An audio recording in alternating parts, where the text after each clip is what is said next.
Means that kalau misalkan di Amerika usia 17 tahun itu sudah dibebaskan oleh orang tuanya. Jadi silakan jika kalian ingin tinggal di mana, mencari jati diri, intinya usia 17 tahun itu sudah dibebaskan ya. But not in Indonesia. Sometimes the children ya until adult ya it is still live together with their parents ya. Kalau di Indonesia kan seperti itu ya. Jangankan usia 17 tahun ya, terkadang orang yang sudah menikah pun masih satu atap dengan orang tuanya ya. Oke. Ya, ini dari pola pengasuhan ya dari family value yang ada di or the differentiate between Western and also Eastern ya. Okay, how about the marriage culture ya between Western and also Eastern ya. Okay, in Western ya pernikahannya, the first one itu ketika dalam melamar ya. Kalau di dunia Western ya, melamar itu cukup individual saja between man and also woman ya. Jadi tidak ada kaitannya dengan orang tua. So it is differentiate with in Eastern. Kalau in Eastern, kalau namanya melamar itu pasti laki-laki datang ke rumah wanita untuk dilamar dengan orang tuanya ya. Jadi sifatnya ini together ya, not individual like in Western ya. And then the second ya, in Western the choice is free. Jadi bebas pilihannya, terserah sesukamu ingin memperoleh pasangan yang mana. But in Indonesia, sometimes to get a pairs, we must say to our parents, minta restu, dilihat dulu bibit, bebet, bobotnya, diperkenalkan dulu kepada keluarga, big family, you are agree or not, ya itu yang terjadi in Indonesia, but not in outside, ya in abroad atau in Western, ya ini free choices, if you want to choice ya, if you want to choice your pairs ya. And then the third one ya, di Western itu ada yang namanya pesta lajang. Jadi sebelum hari H itu biasanya ada yang namanya pesta lajang ya. But in Indonesia, I mean in Eastern itu biasanya perempuannya itu ada yang namanya pingitan ya, tidak boleh kemana-mana, di situ saja, hanya menerima tamu, mungkin tamu dari kawan-kawan yang datang ya, jadi tidak kemana-mana ya. And then the next ya, in Western ya itu undangan itu sangat sedikit sekali ketika pesta pernikahan itu dimulai ya, mungkin hanya beberapa orang saja ya. But in Indonesia, I mean in Eastern, there are so many invitation ya that is given to another people ya. Kalau bisa 500, 1000, 2000, bahkan penuh ruangan itu sampai ya tidak cukup, itu terkadang undangan yang terjadi ya. Okay, the most important thing ya, in Western ya, parents is not means ya. Jadi orang tua itu tidak berarti. Yang namanya menikah ya cukup 2 orang saja, cukup 2 orang. But in Eastern ya, parents is very important. Yang namanya menikah itu harus ada orang tua. Itu baru pernikahan bisa terjadi. Ya, itu perbedaannya. Kalau di barat itu ya orang tua itu ya sudah terserah mau ada mau tidak. Ini kan urusan pribadi anak. Jadi orang tua tidak ikut campur. Berbeda dengan dunia timur yang memang orang tua itu sangat penting untuk ditempatkan ya ketika pernikahan itu sedang berlangsung ya. Oke. And then in a party of wedding ya, kalau di dunia barat ya, yang namanya pengantin itu tidak harus pakai pakaian nikah, dirias dengan sebaik mungkin ya, tidak seperti in timur ya. Kalau di timur itu pakai baju pengantin, dirias sedemikian rupa yang membedakan antar pengantin dan orang lain ya. So it means that in Western it is very free ya, baik itu dari si pengantinnya pun atau si undangannya ya. Berbeda dengan di timur, itu berbeda sekali, terlihat mencolok antara perbedaan antara pengantin dan juga bukan pengantin ya. Okay, and then about everyday manner ya, we know that in everyday manner ya, many things that we discuss here ya, for example about greeting ya. Karena di Indonesia itu banyak sekali orang Muslim, sometimes greeting itu bisa menjadi menggunakan assalamualaikum ya. Tapi kalau mungkin di luar bisa jadi greetingnya itu bisa ya selamat pagi, selamat siang, good morning, good afternoon, and so on ya. And then another example ya, we talk about leaning up ya. Kalau misalkan di Indonesia itu biasanya antriannya ya basing-basing, tidak teratur, not disiplin. But in outside, in Amerika itu sangat disiplin, sangat teratur ya. And then in outside there is bar and night club ya, tapi di budaya timur itu tidak ada. And then about dress code ya, tentang pakaiannya juga, kalau di luar itu sangat free, tapi kalau di timur itu sudah sangat diatur masalah berpakaian itu seperti apa ya. Okay, so this is about simple explanation about everyday manner and also table manner. Yeah, table manner. We know that if we talk about table manner, there are 3 things that you must know.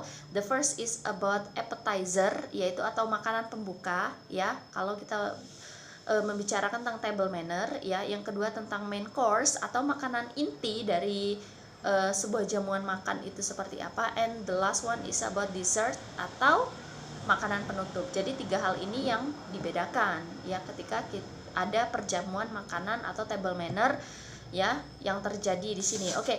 A table manner, I think that if you are coming from vocational high school, sometimes table manner is learned ya by your teacher for you all. Kalau misalkan kalian dari jurusan SMK, table manner itu biasanya diajarkan. Tapi kalau ya mungkin dari sekolah umum biasanya sedikit sekali diajarkan ya.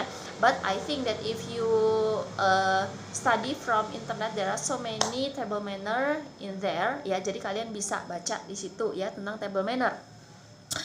Ya, yang pasti kalau etika bertable manner itu ada hal-hal yang harus kita perhatikan. Yang pertama yaitu tentang masalah penampilan ya, appearance ya, penampilan. Jadi kalau misalkan kita ada jamuan makan itu biasanya menggunakan pakaian yang sopan ya.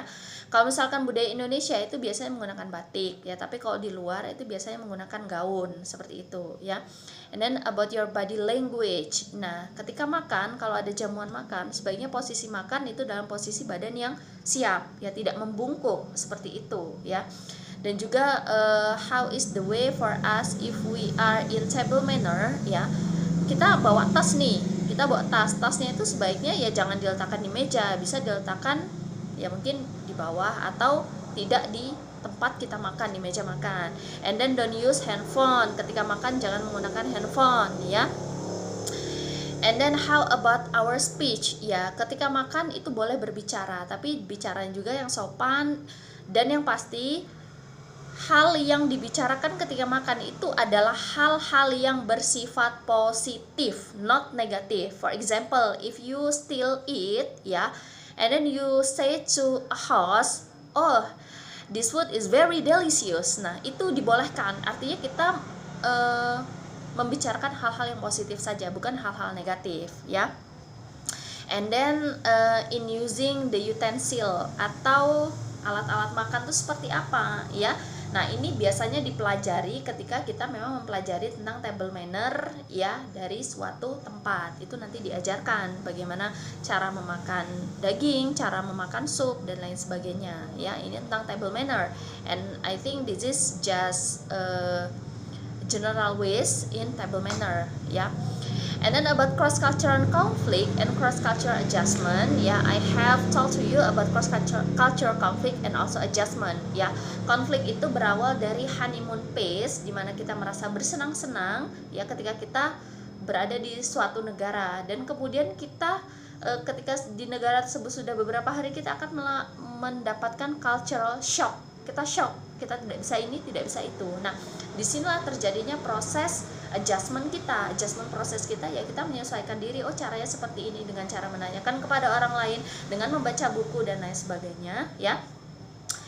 Kemudian setelah kita terbiasa nih berada di suatu negara, we back to our country Indonesia, kita merasakan re-entry shock lagi. Kita merasakan shock lagi, kok di Indonesia saya merasakan hal seperti ini. Nah, kita melakukan adjustment lagi, penyesuaian lagi. Ketika berada di Indonesia itu ya seperti ini lagi. Nah, this is the process of cross cultural conflict and cross cultural adjustment ya. And the last is about cross cultural verbal and non-verbal communication. Ya, verbal itu artinya komunikasi yang bisa diberikan baik itu melalui ucapan ataupun tulisan. Ucapan, for example, if you talk, ya, if you have a dialogue, ya, if you teach someone, or maybe if you by writing, for example, you write a letter, you send a message, ya, kalian memainkan komunikasi, chatting, ya, atau memainkan sosial media, itu artinya komunikasi verbal tapi dengan menggunakan tulisan, ya. Dan komunikasi nonverbal itu adalah komunikasi yang dilakukan tidak menggunakan kata-kata ataupun tulisan, tapi menggunakan ya nonverbal, artinya kita menggunakan ya body language, ya. For example, if kalau misalkan kita memeluk seseorang, nah memeluk ini kan tidak mengucapkan kata-kata tapi perbuatan kita memeluk. Ya memeluk ini bisa diartikan oh kita itu sayang, seperti itu, ya. Atau misalkan orang tua yang mencium anaknya, ya itu kan tidak perlu kita say untuk anaknya I love you, I miss you, tapi dengan mencium itu sudah mewakili kata cium dan kata sayang dan cinta tadi, ya.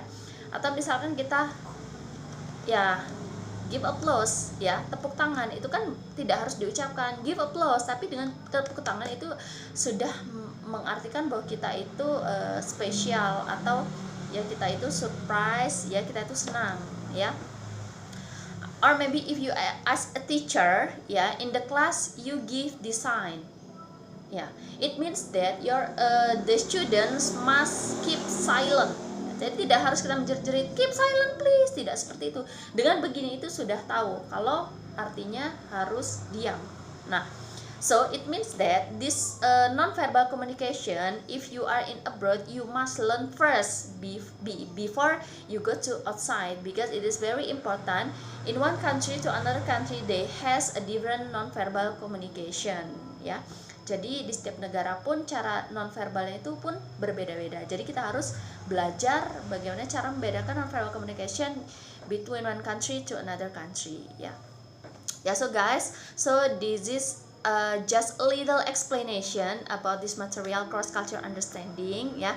I hope that everybody you will understand and then you will feel very interested in this material, because learn about cross-cultural understanding, ya, sometimes we have the imaginary that in one day we will go to abroad. Jadi ketika belajar cross-cultural understanding itu kalian tuh juga harus berpikir oh suatu saat saya akan keluar negeri, saya akan menggunakan my language English, ya, kemudian saya akan memahami budaya-budaya lain dari negara tertentu. Itu sebagai satu of motivation of you in learn about cross-cultural understanding, ya. Well guys, I think it is very enough, because if you want to learn more about cross-cultural understanding, there are so many sources in internet, and also from your presentation, ya, your friends have sent to you about this material. Jadi saya rasa tidak kurang-kurang materi tentang cross-cultural understanding yang bisa kalian dapatkan, dan juga silakan belajar dari internet, itu banyak sekali ya materi tentang cross-cultural understanding, ya. Well, because today is our last meeting, ya, last material I give to you. So for the next week, this is batas terakhir untuk pengumpulan tugas mandiri kalian, tugas akhir, yaitu mengumpulkan salah satu negara, ya, yang isinya itu ada beberapa hal yang sudah saya sampaikan. Silahkan kalian kumpulkan, ya, bisa dikumpulkan di meja saya, ya. Kalau misalkan tidak bertemu dengan saya langsung, silahkan difotokan dan chat ke saya sebagai tanda kalau kalian sudah mengumpulkan tugas, ya. Okay guys, thank you very much for your attention. Nice to meet you, and hopefully for the next semester we can meet face by face, ya, not in online but in offline learning, ya, biar kita bisa melihat, bisa ketemu satu dan lainnya. Okay, thank you very much for your attention. Thank you, and I close by assalamualaikum warahmatullahi wabarakatuh.